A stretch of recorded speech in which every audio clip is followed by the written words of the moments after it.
이 거룩한 산, 변화산 이야기입니다. 아마 성경에 나와 있는 이야기 중에 가장 신비한 이야기일 것입니다. 이거는 신비한 그런 장면이에요.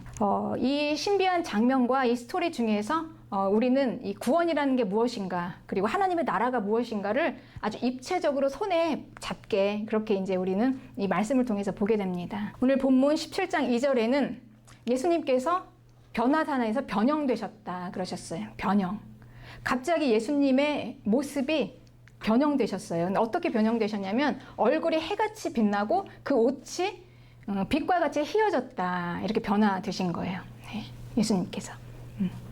네, 얼굴이 해처럼 빛나는 이 빛이 나왔다 이렇게 지금 기록하고 있죠.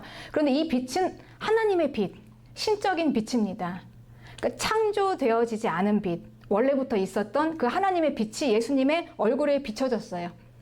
예. 그리고 이 빛과 함께 옷이 아주 빛이 났다 그랬어요. 마가복음에는 이 구절을 옷이 광채가 났고 세상에서 빨래하는 자가 그렇게 희게 할 수 없을 만큼 매우 희어졌다 이렇게 말씀하셨습니다. 그러니 예수님의 이 옷은 이 세상엔 존재하지 않는 옷이에요. 땅의 옷이 아니라 하늘의 옷입니다. 그러니 이 천상의 영체로 예수님께서 변화되신 거예요. 그렇게 이제 변화된 모습을 보았습니다. 그런데 이 예수님께서 변화된 것은 기도하실 때 변화됐다고 누가복음에는 또 자세하게 기록해 있습니다.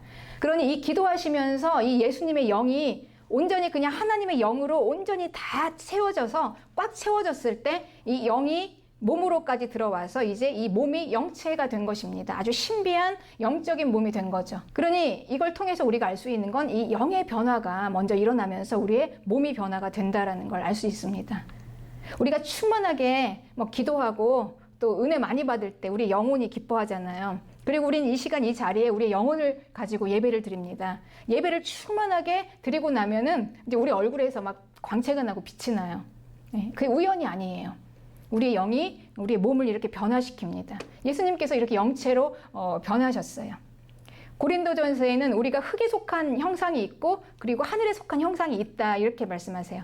그러니까 우리의 이 땅의 몸을 가지고는 지금 이거는 흙에 속한 형상이죠. 우린 땅의 몸입니다. 그러니까 이걸 가지고는 우리는 하늘에 못 가요. 네. 이 몸은 하늘에 갈 수 있는 몸이 아닙니다. 그러니 예수님께서 지금 변화된 몸은 뭐냐면 하늘에 있는 몸이에요.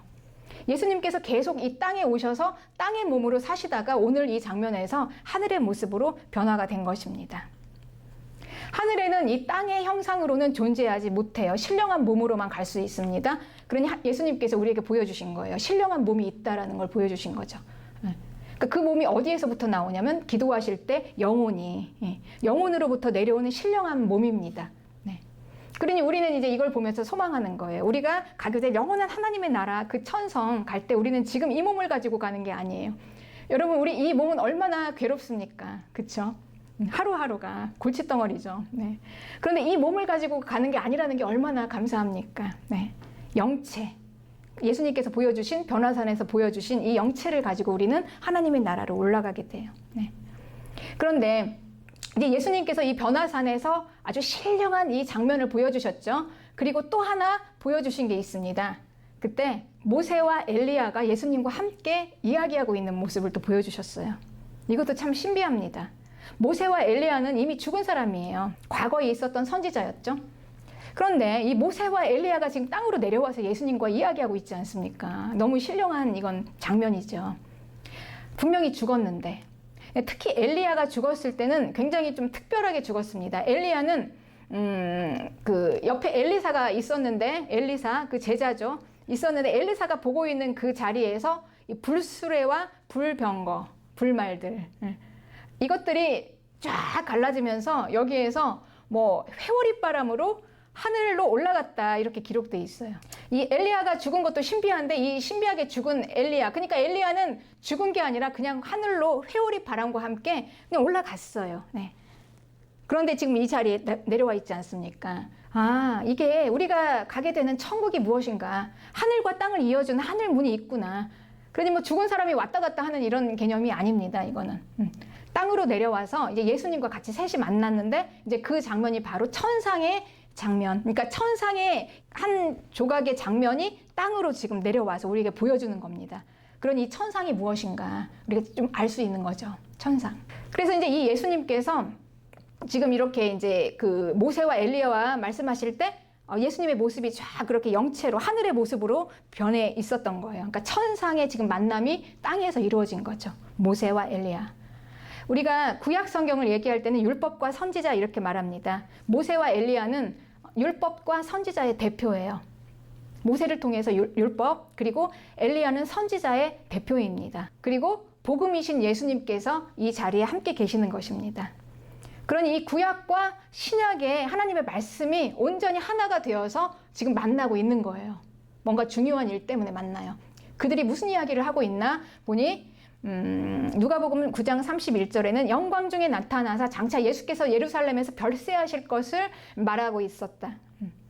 그러니 이 구약과 모세와 선지자, 구약의 성경, 그리고 신약, 복음, 이 예수님이 함께 모여서 결국은 무엇을 얘기하고 있었냐? 십자가, 죽음과 부활을 말씀하고 있었다는 거예요. 그 내용. 그 내용을 이야기하기 위해서 지금 만났어요. 그러니 지금 이 십자가 복음은 하늘에서부터 이렇게 천상에서부터 쭉 내려와가지고 여기 땅에서 지금 이루어지고 있는 사건이잖아요. 네. 땅과 하늘이 연결되는 그런 사건입니다. 예수님이 십자가에서 우리를 위해서 죽으신 이 십자가의 죽음과 부활 사건은 그냥 이 땅에서만 일어난 게 아니었어요. 네. 하늘에서부터 천상 위로부터 내려와서 땅에서 성취된 십자가 구원 계획입니다. 그러니 이 십자가 구원 계획은 대단히 하나님에게, 그리고 우리에게, 그리고 하늘과 땅에게 대단히 중요한 의미예요. 그리고 더구나 이제 이 변화상의 이 신령한 사건을 통해서 이 십자가의 죽음과 부활에 대해서 예수님께서 아주 입체적으로 우리가 그냥 살아있는 복음으로 우리가 볼 수 있도록 이렇게 지금 보여주신 겁니다. 막연한 천국이 아니라는 겁니다. 실제적으로 이렇게 우리에게 있다는 거죠. 모세와 엘리야 그리고 예수님의 만남입니다. 그런데 이 장면을 보니까 얼마나 그 장면의 느낌이 좋은지, 지금 결국은 이게 천상이 내려온 거잖아요. 천상이 일부가 내려온 거잖아요. 그러니까 여기에 막 도취되어 가지고 베드로가 이렇게 얘기하는 거예요. 베드로가 예수님께 이렇게 말해요. 우리가 여기 있는 게 너무 좋습니다. 만일 주께서 원하시면 내가 여기에 초막 셋을 짓되 하나는 주님을 위하여, 하나는 모세를 위하여, 하나는 엘리야를 위하여 하리이다. 이렇게 이제 얘기하는 거예요. 그런데 이제 성경은 뭐라고 기록되어 있냐면 베드로는 지금 자기가 무슨 말을 하는지도 모르고 얘기하고 있다는 거예요. 네. 근데 정신이 없는 거예요. 뭔 말을 하는지 그냥 정신없이 얘기하는 거예요. 그러니까 이 천상을 잠깐 느낀 이 베드로가 이게 한번 이 신비한 영에 이렇게 쌓여서 이 천상이라는 이 느낌이 무엇인지 이게 이제 감지되어지는 거죠. 그러니 우리가 가게 될 이 하나님의 나라가 얼마나 좋은 건지 우리가 상상할 수 없는 거죠. 베드로가 잠깐 그걸 보고 이게 이제 막 체감이 되고 감지가 되어지는 거예요. 그러니까 이게 이렇게 얘기하는 겁니다. 여기가 좋습니다. 여기가 너무 좋습니다. 예수님. 우리가 여기다 아예 그냥 집을 짓고 삽시다. 이렇게 얘기를 하는 거죠. 말도 안 되는 얘기를 하는 거잖아요. 자기가 무슨 얘기를 하는지도 모르게 막 엉뚱한 이 얘기를 지금 하는 거죠. 네. 이게 막 도취되니까 이게 뭐 정신이 없어요. 그래서 이제 혼선과 오류로 이런 얘기를 하는 겁니다. 장차 가게 될 우리가 갈 하나님의 나라. 우리는 다 알 수 없지만 막연하게 그냥 들어서 알고, 또 때로는 믿지도 못하고, 있다는 걸 알지만 그것은 뭐 그냥 나중의 일이다 이렇게 생각했지만 그게 잠깐 보여줬을 때 막 베드로는 너무 좋습니다. 여기다 그냥 아예 자리를 잡고 삽시다 이렇게 얘기를 하는 거죠. 네.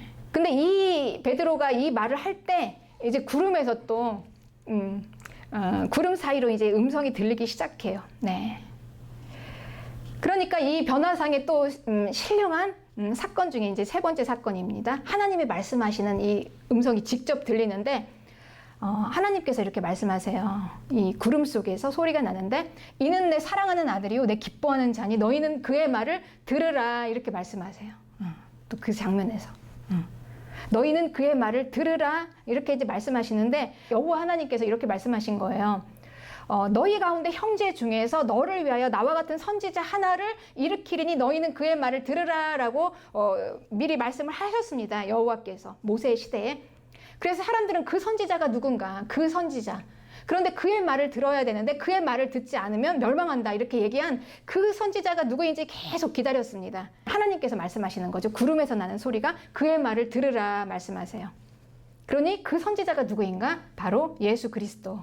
그러니 그의 말을 듣지 않으면 멸망하리라. 모세가 말한 그 선지자, 과연 그 선지자가 예수 그리스도. 그러니까 모세는 광야 교회에 살아있는 하나님의 말씀을 받아서 이스라엘에게 주었습니다. 그런데 그 말씀이신 예수 그리스도께서 직접 이제 내려오셨어요. 그 선지자께서. 그리고 그분을 우리에게 이제 주신 것입니다. 예수님, 그런데 왜 성경 연구하는 서기관들은 엘리야가 먼저 와야 된다고 얘기합니까? 모세와 엘리야와 예수님이 말씀하시는 걸 봤는데 엘리야가 어떻게 오나요? 엘리야가 먼저 옵니까? 이제 이렇게 물어봐요. 네. 그런데 이 엘리야가 누구냐 보니 이 엘리야는 세례 요한이다 이렇게 말씀하세요. 세례 요한. 네. 그러니까 세례 요한이 예수님 오시기 전에 이제 먼저 와서 무엇을 하냐? 모든 일을 회복할 것이다 또 이렇게 말씀하세요. 네. 그러니까 세례 요한이 우리가 받은 그 어마어마한 지금 이 십자가의 천상으로부터 땅까지 이어지는 하나님의 가장 완벽하고 가장 지금 제일 큰 프로젝트가 십자가의 죽음과 부활이잖아요. 이 중요한 일을 위해서 지금 천상 문이 열어지고 막 여기에서 천상의 일부가 지금 땅에 보여지는 이 엄청난 이 사건 전에 누가 와야 되냐? 엘리야가 와야 되는데 그게 세례 요한이고 세례 요한이 오면 모든 걸 다 회복할 것이다 이렇게 얘기하세요. 그럼 과연 세례 요한은 엘리야가 환생한 것일까요?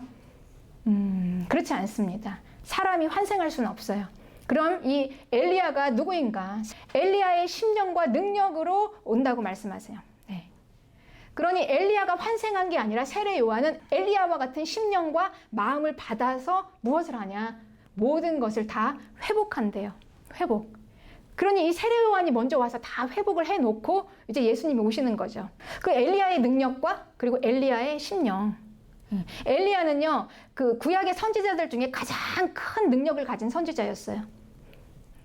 엘리야가 말하면 뭐 죽은 그 여인의 아들이, 죽은 아들이 막 살아나고, 그리고 막 하늘에서 비가 내리고, 막 또 오병이어처럼 막 기름에 막, 병에 기름이 막 담기고, 이런 엄청난 일들이 있었죠. 막 불도 내려오고 막 그래요, 엘리야가. 네. 그리고 엘리야는 아주 강한 심령을 가지고 있었습니다.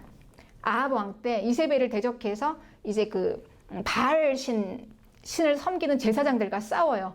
그런데 얼마나 그게 막 그 이세벨 서슬퍼런 그 정치 권력이잖아요. 아합 왕. 그게 얼마나 두려웠는지 그 모든 선지자들은 다 도망갔어요. 다 관여하고 싶지 않아서, 여기 참여하고 싶지 않아서 다 도망갔는데 딱 한 사람 엘리야가 혼자 맨몸으로 나와서 싸운 거예요. 자기 혼자. 바알 선지자 450명하고 장장. 엄청나게 강한 심령을 가졌죠. 얼마나 담대합니까? 그러니까 엘리야는 무엇을 했냐? 엘리야는 이렇게 얘기했죠.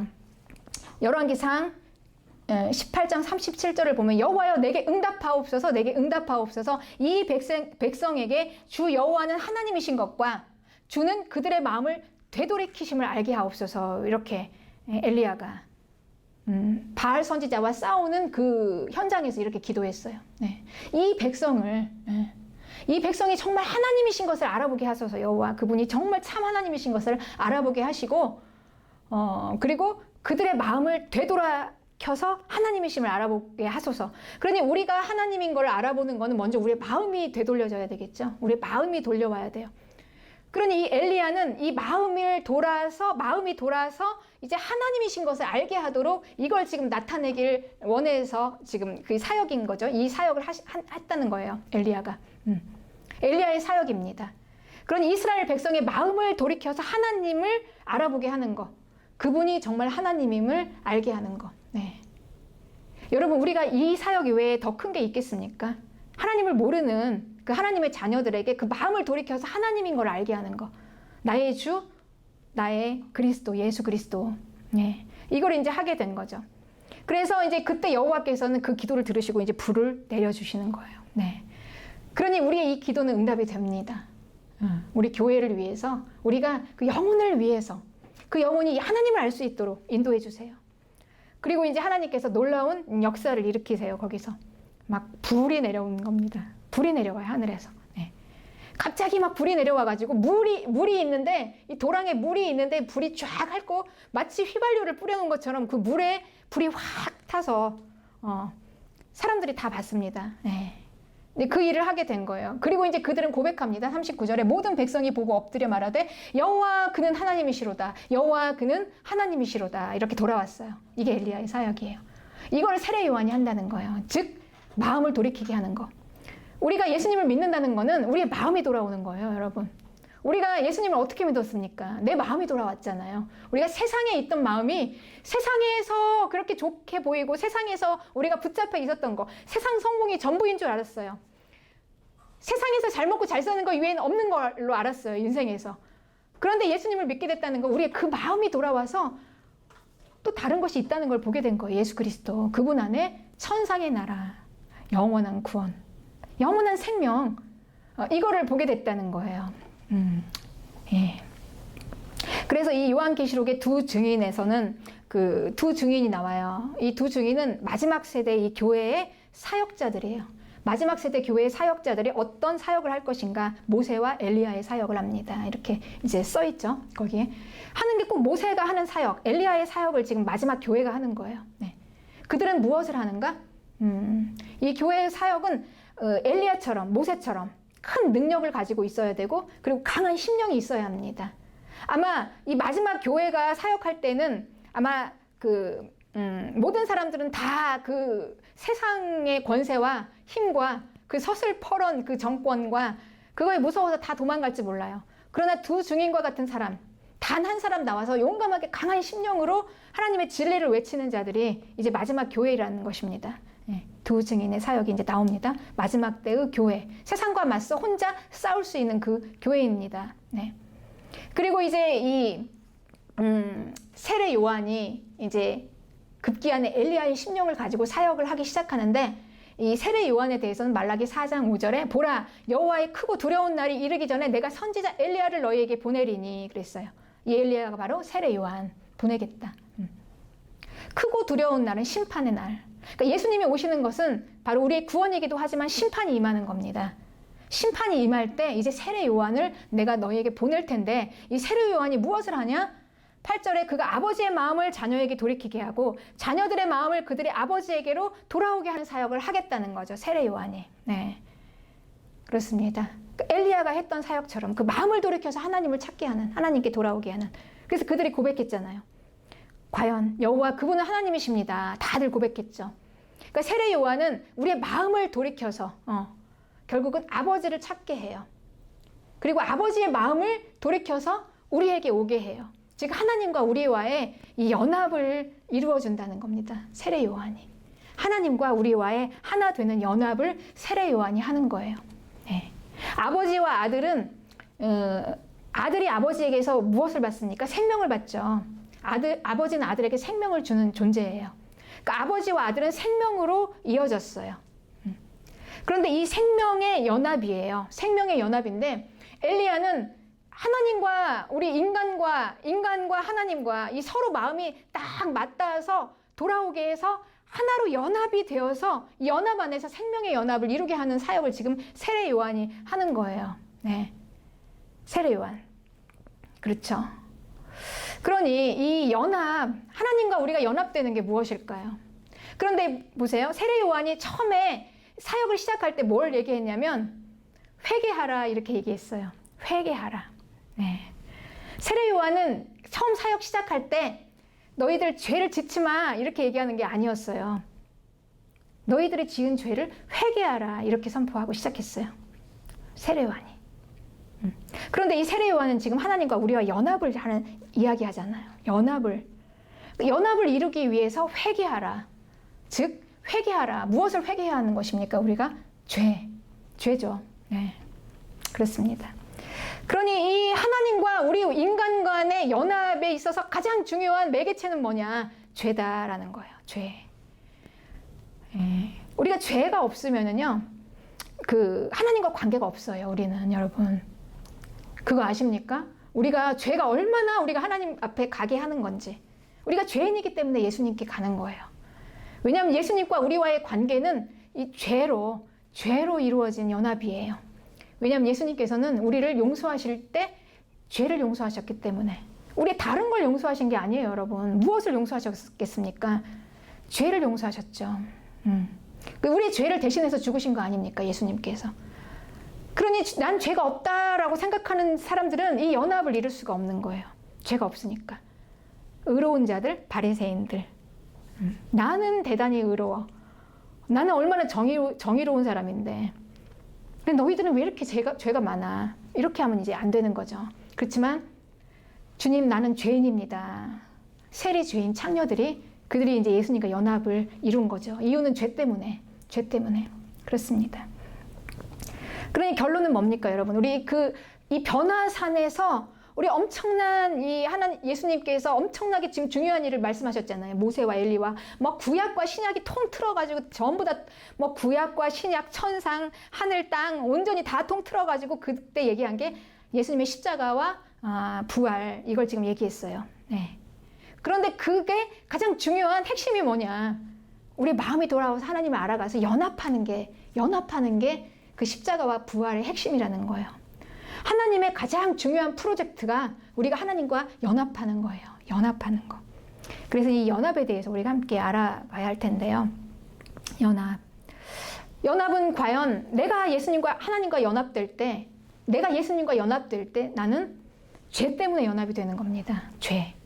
그러니까 영이 살아나니, 지금 아까 우리가 변화산에서 봤지만 영이 변화가 되니까 예수님의 몸이 변화가 됐지 않습니까? 영이 영화롭게 충만하게 변화가 되니까 몸이 막 빛이 났어요. 광채가. 영이 살아나니까 우리의 모든 마음과 육체가 아주 막 일시적으로 우리 아주 막 드라마틱하게 확 변하지 않았습니까? 우리가 예수님 영접할 때 뭔가 변화가 있었어요. 어떤 사람은 크게 변화가 있었고, 어떤 사람은 느끼지 못하지만 어쨌든 변화가 드라마틱하게 있었어요. 그러면 그때 우리는 기대합니다. 이제 됐다. 내가 이제 예수님의 생명을 받았으니 이제 내 마음이 변화가 되고 내 몸이 이제 다 깨끗해지겠지, 이렇게 이제 생각하는 거예요. 그런 기대감을 이제 가지고 우리가 시작해요. 네. 그런데 이제 시간이 좀 지나면 어느 날 보니까 갑자기 죄가 막 올라오기 시작하는 거예요. 이게 뭐지? 이 죄가 뭐지? 이제 이런 게 없어야 되는데 나는 지금 새 생명을 받고 살아났잖아. 근데 왜 죽은 죄가 있냐는 거죠. 네.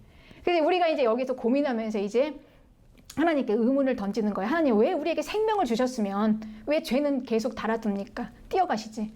그런데 하나님께서는 우리의 죄를요 계속 달아두셨어요. 왜냐면 우리는 지금 이 몸은 흙의 몸이잖아요. 하늘로 올라가지 못하는 땅의 몸이에요. 이 땅의 몸은 결국 나중에 썩어서 다 없어질 몸인데, 이 몸은 좋은 게 하나도 없는 죄의 몸인 거예요. 이 몸이 우리에게 붙어 있다는 거예요.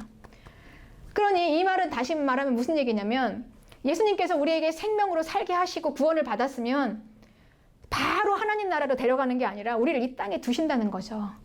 두세요. 죄의 몸을 붙여서. 그러니 우리는 이제 이 딜레마에 빠지는 겁니다. 이 죄와 그리고 성령의 그러면서 이제 싸우게 되는 거예요. 두 개의 싸움이 이제 이루어지는 겁니다. 네. 예수님 믿기 전에는 차라리 이런 긴장감이 없었어요. 네. 그쵸? 영이 죽었으니 뭐 죄를 지어도 좀 양심이 좀 있는 분들은, 이제 영이 조금 예민한 분들이죠. 이런 분들은 양심에 즉각 우리는 이제 그 직관적으로 이건 아닌데 이렇게 깨닫고 죄책감을 느끼지만, 대부분 사람들은 그렇지 않죠. 네.